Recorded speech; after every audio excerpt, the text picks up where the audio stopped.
Hello students, welcome back to YouTube channel. तो कैसे हैं आप सब लोग? I hope you all are fine. तो जैसा कि आप जानते हैं 10th क्लास के साइंस के फर्स्ट चैप्टर के 2 लेक्चर्स हम कंप्लीट कर चुके हैं और आज हमारा होने वाला है थर्ड लेक्चर। हमारा चैप्टर ऑलमोस्ट कंप्लीट होने वाला है। तो आज हम पढ़ने वाले हैं ऑक्सीडेशन और रिडक्शन, रिडॉक्स रिएक्शंस क्या होती हैं और ऑक्सीडेशन के हमारी डेली लाइफ पर क्या क्या इफेक्ट पड़ते हैं, किस तरह से हमारी डेली लाइफ को ऑक्सीडेशन इफेक्ट करता है, इस बारे में हम जानने वाले हैं।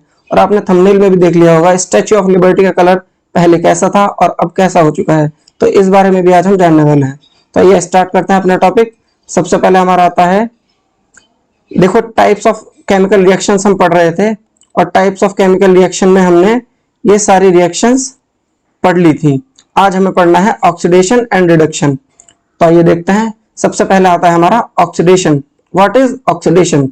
देखो, एडिशन ऑफ ऑक्सीजन और removal of hydrogen is called oxidation.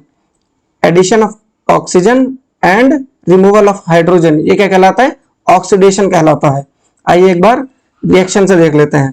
देखो यहाँ पर कॉपर है, कॉपर में जब ऑक्सीजन ऐड हुआ तो ये देखो कॉपर ऑक्साइड बन गया, तो ये क्या हुआ? ऑक्सीडेशन हुआ। ऐसे ही यहाँ पर देखते हैं CH4 है, यहाँ पर देखो CH4 से यहाँ पर जब हाइड्रोजन रिमूव हो गया तो क्या हुआ? ऑक्सीडेशन हुआ। मतलब हाइड्रोजन का रिमूवल और ऑक्सीजन का एडिशन, जहां पर भी होगा वहां पर क्या होगा? ऑक्सीडेशन होगा। इसके बाद देखते हैं रिडक्शन क्या होता है। देखो रिडक्शन जो होता है वो ऑक्सीडेशन का ठीक उल्टा होता है। वहां पर हो रहा था ऑक्सीजन का एडिशन, यहां पर होगा रिमूवल ऑफ ऑक्सीजन, और वहां पर हो रहा था रिमूवल ऑफ हाइड्रोजन, यहां पर होगा एडिशन ऑफ हाइड्रोजन। एक बार रिएक्शन से देख लेते हैं। देखो यहाँ पर लेड ऑक्साइड PbO है, लेकिन जब रिएक्शन कंप्लीट होती है तो यहाँ पर ऑक्सीजन रिमूव हो जाता है, दैट इज कॉल्ड रिडक्शन। आइए यहाँ पर देख लेते हैं C2H4। देखिए यहाँ पे H के हाइड्रोजन के 2 मॉलिक्यूल्स हैं, लेकिन जब रिएक्शन कंप्लीट होती है तो यहाँ पर क्या होता है? हाइड्रोजन के 4 मॉलिक्यूल्स हो जाते हैं, दैट मीन्स हाइड्रोजन ऐड हुआ है। तो ये क्या कहलाता है? रिडक्शन कहलाता है। ये तो ही ऑक्सीडेशन और रिडक्शन की समझने वाली बात। एक बार इनकी डेफिनेशन भी देख लेते हैं। A type of reaction in which addition of oxygen और removal of hydrogen atom takes place. वही बात जो हमने आपको समझाई है वही है। नेक्स्ट रिडक्शन देख लेते हैं। A type of reaction in which addition of hydrogen और removal of oxygen takes place. तो ये क्या होता है? Oxidation and reduction. ये तो बात हुई ऑक्सीडेशन और रिडक्शन की। आगे रिड्यूसिंग एजेंट और ऑक्सीडाइजिंग एजेंट क्या होते हैं? देखो बहुत सिंपल सी बात है, जो रिडक्शन कराने में हेल्प करेगा वो क्या होगा? रिड्यूसिंग एजेंट होगा, और जो ऑक्सीडेशन कराने में हेल्प करेगा वो क्या होगा? ऑक्सीडाइजिंग एजेंट होगा। देखो यहाँ पे इसका ऑक्सीडेशन हुआ है लेकिन ये कार्बन ने कराया है, तो ये क्या हुआ? हमारा रिड्यूसिंग एजेंट। यहाँ पर हाइड्रोजन क्या हुआ? हमारा रिड्यूसिंग एजेंट। ऐसे ही ऑक्सीडाइजिंग एजेंट भी होता है। तो आगे देखते हैं रिडॉक्स रिएक्शंस क्या होती हैं। देखो ये बहुत इंपॉर्टेंट टॉपिक है, रिडॉक्स रिएक्शन। देखो 11th क्लास में आप रिडॉक्स रिएक्शन का इतना बड़ा लेक्चर पढ़ सकते हैं कि पूरा 2 घंटे उसमें निकल जाए, तब भी रिडॉक्स रिएक्शन कंप्लीट नहीं होगा। लेकिन 10th क्लास में हमें थोड़ा जनरल वे में पढ़ना होता है, छोटा ही पढ़ना होता है। तो आइए देखते हैं रिडॉक्स रिएक्शन क्या होती है। पहले समझ लेते हैं इसे एक बार। देखो जहां जिन रिएक्शंस में रिडक्शन प्लस ऑक्सीडेशन, मतलब रिडक्शन और ऑक्सीडेशन एक साथ होता है, जिन रिएक्शंस में those reactions are called as redox reactions. एक बार यहां पर देख लेते हैं रिएक्शन से। देखो लेड ऑक्साइड था और यहां पर ऑक्सीजन रिमूव करके सिर्फ लेड बचा है, तो क्या हुआ? रिमूवल ऑफ ऑक्सीजन हुआ है। तो रिएक्शन से देख लेते हैं एक बार। देखो यहाँ पर लेड ऑक्साइड है, रिएक्शन होने के बाद ऑक्सीजन रिमूव हो गया और क्या बचा है? Pb बचा है, सिर्फ लेड बचा है, तो रिमूवल ऑफ ऑक्सीजन हुआ है। लेकिन यहाँ पर ये कार्बन था और यहाँ पर कार्बन ऐड हुआ, सॉरी ऑक्सीजन ऐड हुआ है, तो ये क्या बन गया?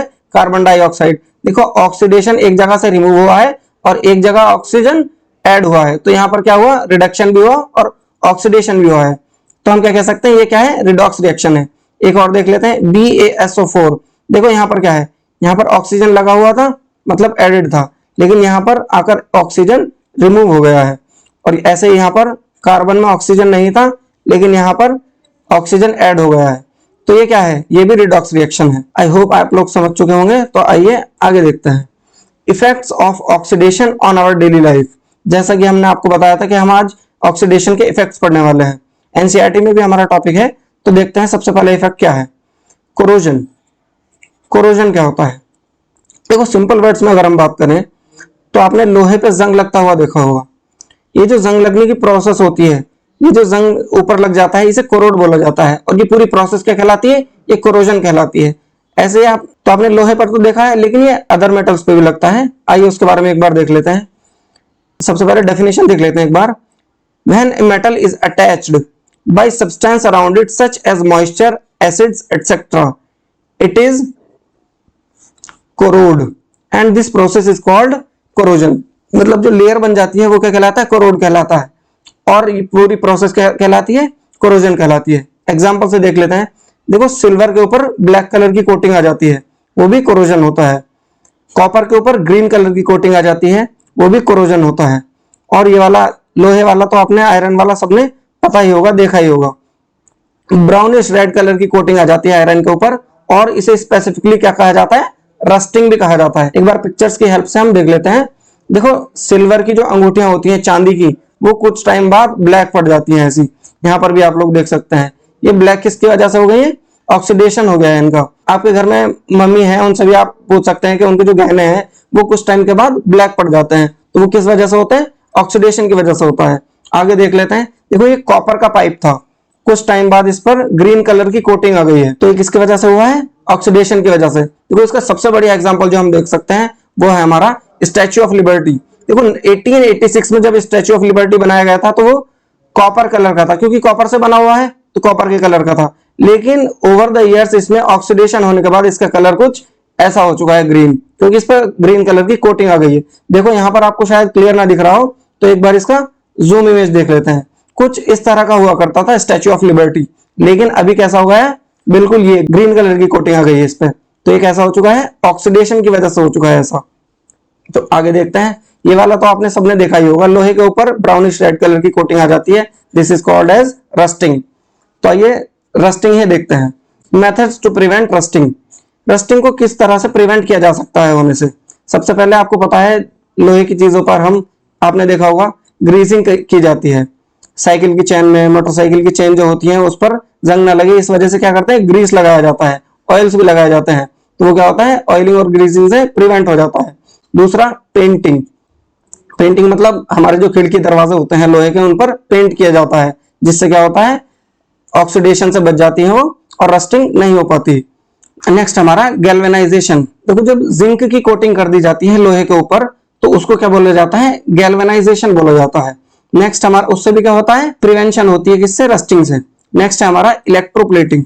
देखो एक बार यहाँ पर देखते हैं, जब जिंक की प्लेटिंग की जाती है या कोटिंग की जाती है तो उसे क्या कहते हैं? गैल्वेनाइजेशन। लेकिन जिंक के अलावा किसी और मेटल की अगर हम कोटिंग करते हैं तो उसे क्या कहते हैं? Coating of other metals, electroplating कहलाता है। मतलब जिंक के अलावा किसी और अदर मेटल की अगर हम कोटिंग कर देते हैं किसी दूसरी मेटल पर तो that is called as electroplating. Next क्या आता है हमारा? देखो ऑक्सीडेशन के साइड इफेक्ट्स पढ़ रहे हैं हम, तो उसमें पहला तो हमारा कोरोजन था, लेकिन दूसरा आता है हमारा रेंसिडिटी।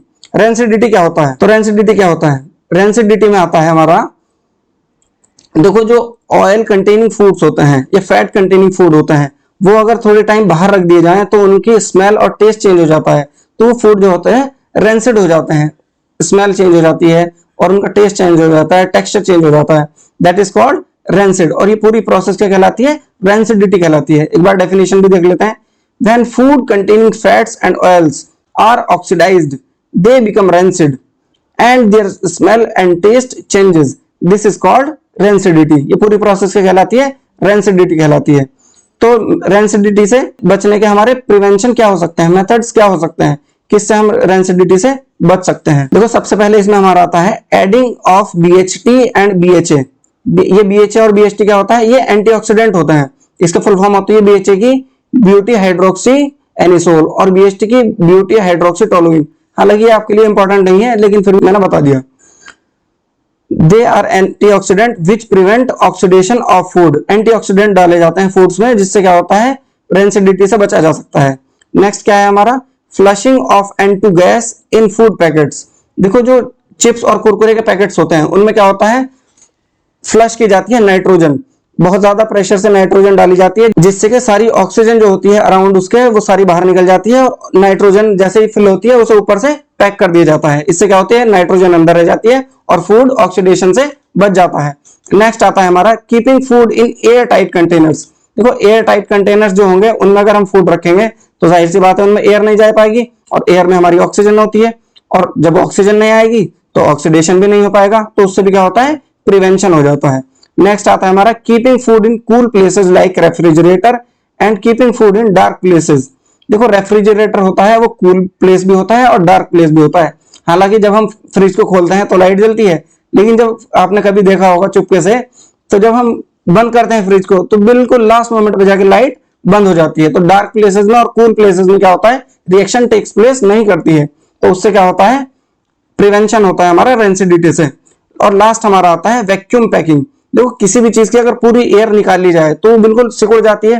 पन्नी, बहुत से गद्दे जो होते हैं हमारे, तकिए जो होते हैं, उनमें से एयर निकाल के वैक्यूम पैकिंग की जाती है उसकी। ऐसे ही कुछ फूड्स की भी वैक्यूम पैकिंग की जाती है, तो उसमें से सारी एयर निकाल ली जाती है और उसे एकदम से पैक कर दिया जाता है, तो ये कहलाती है वैक्यूम पैकिंग। इससे भी ऑक्सीडेशन से बचा जा सकता है। तो लेक्चर हमारा यहीं पर कंप्लीट होता है। आई होप ये आपको लेक्चर समझ आया होगा। अच्छा लगा हो तो लाइक, शेयर और सब्सक्राइब करें। Thank you.